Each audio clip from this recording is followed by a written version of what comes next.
Bonjour, peuple de Dieu. Comment ça va ce matin, bien-aimé de l'Éternel?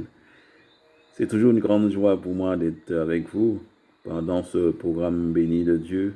Ici, votre serviteur, le révérend Père André, très content, vraiment très heureux de toujours partager un enseignement avec vous, que ce soit un enseignement sur la parole de Dieu, sur les hommes de Dieu, sur les prophètes de Dieu, sur notre Seigneur Jésus, sur la Vierge Marie. Eh bien, c'est toujours une grande joie pour moi d'être votre serviteur. Bien-aimé de l'Éternel, eh bien, hier, nous avons parlé de l'arche Marie, l'arche de la Nouvelle Alliance. Eh bien, nous avons pu voir vraiment que Marie, ce n'est pas n'importe qui. Elle est vraiment le tabernacle, l'arche de l'alliance, celle qui reçoit Dieu dans son sein, celle qui est vraiment le temple du Saint-Esprit, celle qui est vraiment la porte du ciel. Et nous avons vraiment vu que, euh, comme dans l'Ancien Testament, l'arche, eh bien, euh, c'était euh, euh, sacré, c'était la présence de Dieu parmi le peuple, c'était où se trouvait la manne, c'était là où se trouvait le bâton d'Aaron, c'était là où se trouvait l'étape de la loi. Ben, avec Marie, c'était pareil. Elle aussi, elle avait en son sein Jésus de Nazareth, la parole de Dieu qui s'est faite chair. Et elle avait en son sein tous ces instruments, la manne, le bâton d'Aaron qui représente vraiment le sacerdoce royal qui est Jésus-Christ, qui est le souverain sacrificateur, Jésus sur le pain de vie. Et dans dans l'Ancien Testament, il y avait la manne. Eh bien, Jésus, c'est lui le pain de vie descendu du ciel. Nous comprenons bien tout cela que Marie n'était pas n'importe qui. Nous voyons que nous avons vu que euh, les Israélites, lorsqu'ils allaient à la guerre, faire des conquêtes, et l'arche était toujours là. L'arche les suivait de près, suivait de près les hommes, puisque c'était la présence de Dieu qui est là. Et nous avons vu, par exemple, pour faire tomber les murs de Jéricho, l'arche a fait le tour plusieurs fois, 7 fois, et, et pour que, pour que les murs puissent tomber. Il y a même un endroit, les Philistins ont pu dérober l'arche, hein, et ils ont mis l'arche dans la maison d'un de leurs dieux. Eh bien, chaque fois qu'ils venaient, le matin, ils trouvaient ce dieu-là tombé par terre face devant. Ils ne comprenaient pas, à chaque fois ils remettaient, parce que c'était une statue. Et chaque fois, chaque fois ils venaient le matin, ils voyaient que la statue était tombée. Alors, ils ne comprenaient pas. Et c'est après qu'ils ont compris que ils ne pouvaient plus garder l'arche, hein, parce que il y avait de plus puissant qui était là. Ceux qu'ils avaient dérobé, ils ne pouvaient pas garder ça. Et c'est pour cela qu'ils ont rendu l'arche aux enfants d'Israël. Les amis, aujourd'hui, nous allons vraiment entrer encore dans le mystère de Marie. Sachez que les mystères sont cachés, mais dans le temps de Dieu, Dieu permet que les choses se dévoilent. Et c'est ce que nous dit l'apôtre Paul dans l'épître aux Romains, chapitre 16, versets 25 à 27, je crois. Et il parle des mystères de Dieu qui pendant des siècles, hein, ont été cachés et maintenant ils commencent à se révéler. Et c'est pour cela que nous comprenons au fur et à mesure que nous avançons vers les temps de la fin, les mystères de Dieu, les mystères de Marie, les mystères aussi de Jésus, tout cela se révèle au fur et à mesure.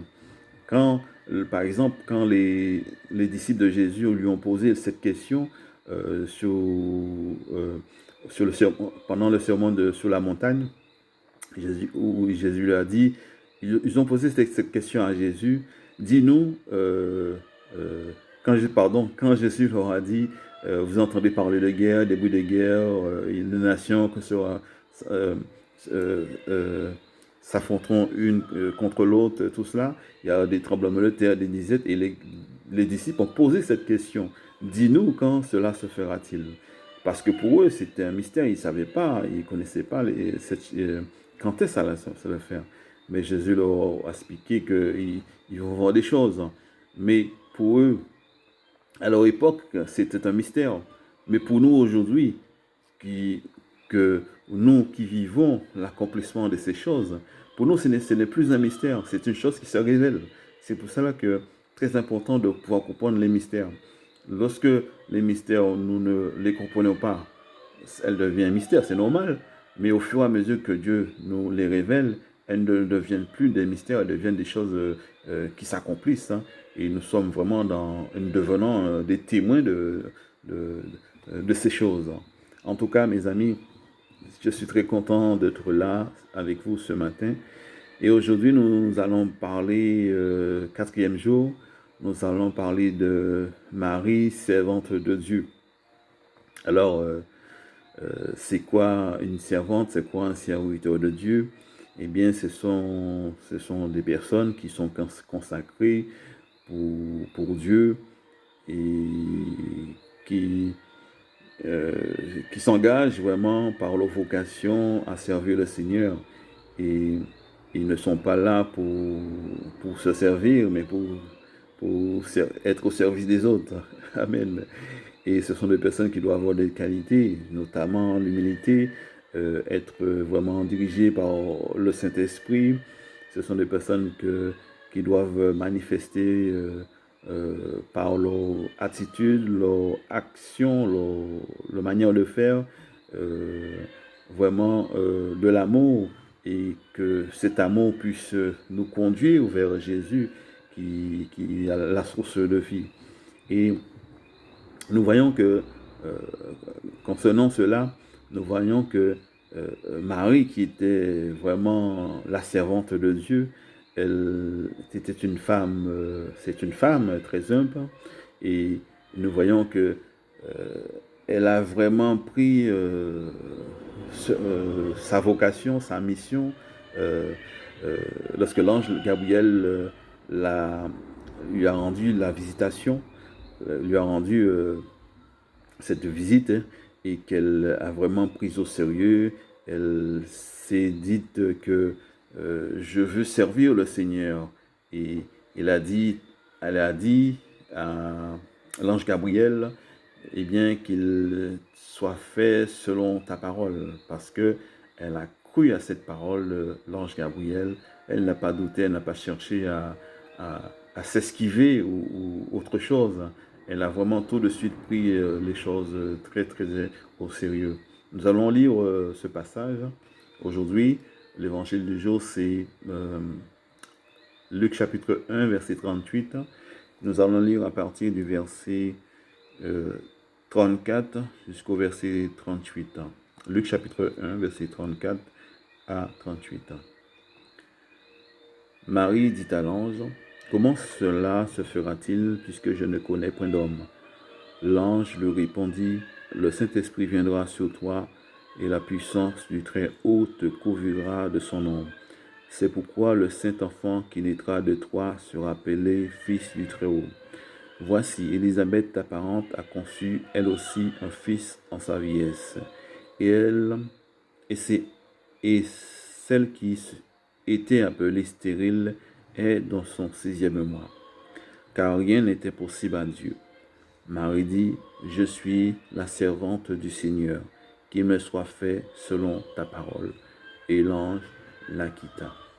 Amen. Parole du Seigneur. Amen. Nous rendons grâce pour cette parole. Nous voyons que elle a cru à cette parole véridique de l'ange Gabriel. De ce fait, elle devient, par sa foi, elle devient, euh, elle devient la porte du ciel. Elle devient l'instrument entre les mains de Dieu pour une communication entre le haut et le bas, entre Dieu et les hommes, parce que l'enfant qui est dans son sein, eh bien, cet enfant, il est l'enfant Jésus, le Seigneur des Seigneurs, le Dieu Tout-Puissant. Et nous comprenons bien toute l'importance de pouvoir être au service de Dieu, entrer vraiment dans sa vocation. Et Marie, elle était vraiment un exemple de foi pour nous. Elle devient en fait la première missionnaire. Amen. Elle devient la première missionnaire parce que c'est elle qui porte l'enfant Jésus. C'est elle aussi qui va euh, euh, euh, témoigner, dire cela à son fiancé, Joseph, puisqu'il fallait bien lui dire les choses. Et Joseph, il a pris ça un petit peu difficile, je comprends.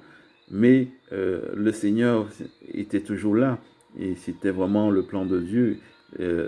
L'ange, le Seigneur a fait que Joseph a eu un songe pendant qu'il dormait et que le Seigneur lui a révélé les choses. Il a cru aussi. On voit que c'est une famille sainte, une famille de foi. Et Marie, après cela, Marie est allée voir sa cousine Élisabeth pour lui annoncer, parce qu'elle porte l'enfant Jésus dans son sein, pour lui annoncer que les choses qu'elle a reçues, les choses qu'elle a reçues de Dieu. Donc elle devient, elle est missionnaire, elle part en mission, elle est déjà dans sa vocation. Elle n'a pas tardé pour dire je vais attendre, elle est déjà dans sa mission.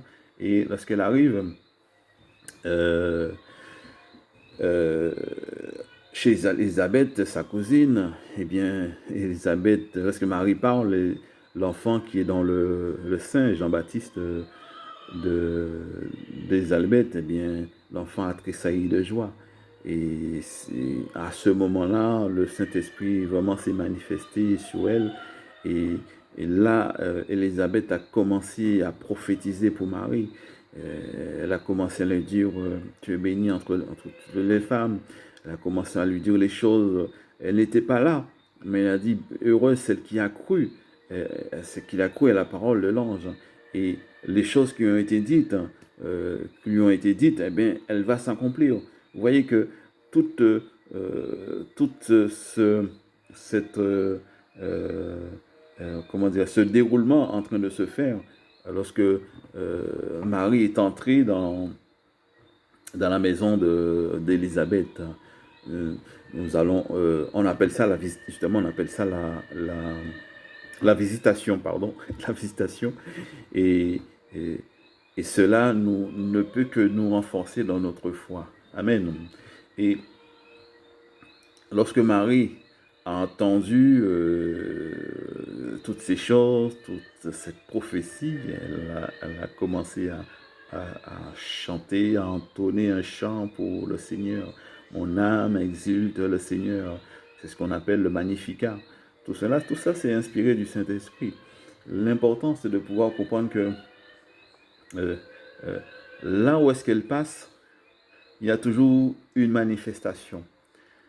Quel que soit l'endroit où elle passe, ça bouge, les choses bougent. Et pour nous, c'est très important. Marie était restée 3 mois chez la famille de Élisabeth, chez le sacrificateur Zacharie. Eh bien, pendant ces 3 mois, leur maison était bénie. C'est comme l'arche, quand David n'a pas voulu faire entrer l'arche à Jérusalem, dans la cité de David, et parce qu'un homme était mort. Nous avons vu ça hier. Uza, il a été frappé par le Seigneur, il est mort, et David, ça lui avait touché. Alors David a dit, déposer l'arche chez un homme pieux, mais c'était pas, c'était pas la destination. Et David a déposé chez Edom, comment il s'appelle encore, chaque fois j'oublie son nom, Obed-Edom, voilà, Obed-Edom. Et au bout de 3 mois, un serviteur de David revient voir David, lui dit, mais l'arche que tu as déposée chez cet homme, ben, sa maison, il est bénie. Tout ce qu'il fait, il est béni. Alors David a dit, ben, je vais récupérer l'arche, puisque c'est pas sa destination, c'était pas sa destination. Alors nous voyons que même comme Marie, c'est l'arche de la nouvelle alliance, hein, Chaque fois que Marie passe quelque part, il y a une bénédiction. Lorsque Marie est passée chez sa cousine Élisabeth, eh bien, il y a une grande bénédiction dans ce foyer. Euh, euh, Élisabeth, elle a accouché sans problème, sans trop de difficulté, malgré son âge avancé. Son mari, Zacharie, qui était, Dieu l'avait frappé, il était muet. Et bien, lorsque Jean le Baptiste est né, sa langue s'est déliée.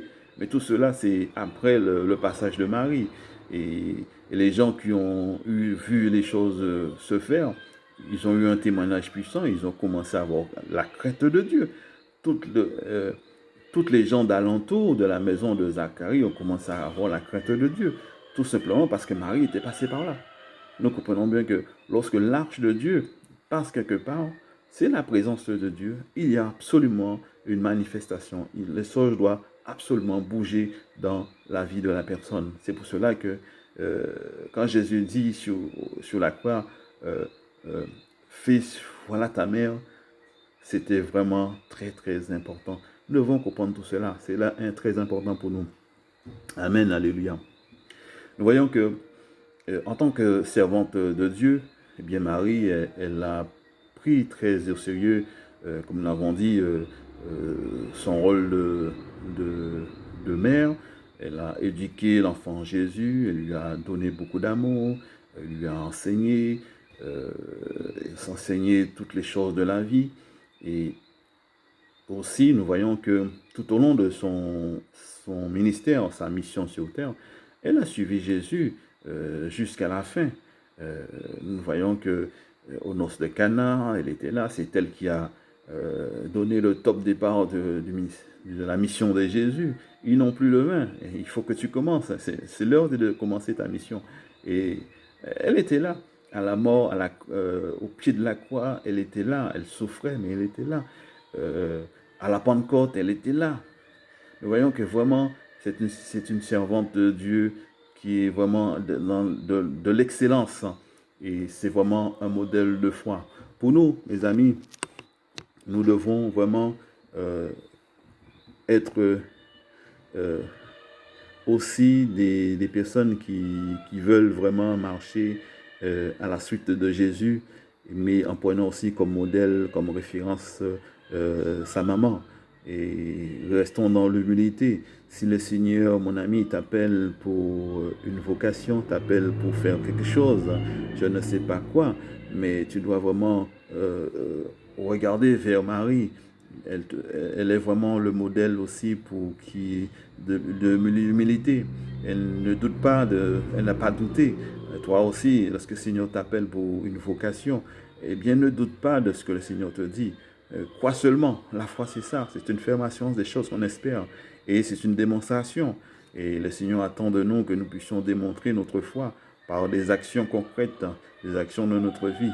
Et je ne peux que vous encourager dans ce sens. Soyez bénis, soyez fortifiés et que vous puissiez passer une très bonne journée. Oui, Marie, c'est vraiment la servante de Dieu. Elle est là, elle est encore là, elle est toujours là, elle restera là pour nous. Elle est vraiment à notre service. Nous n'avons plus qu'à lui demander les choses pour qu'elle puisse vraiment intercéder pour nous. Que Dieu vous bénisse, que Dieu vous donne cet éclaircissement par le Saint-Esprit. Passez une très bonne journée pour la gloire de Dieu. Amen. Je vous bénis au nom du Père et du Fils et du Saint-Esprit. Amen.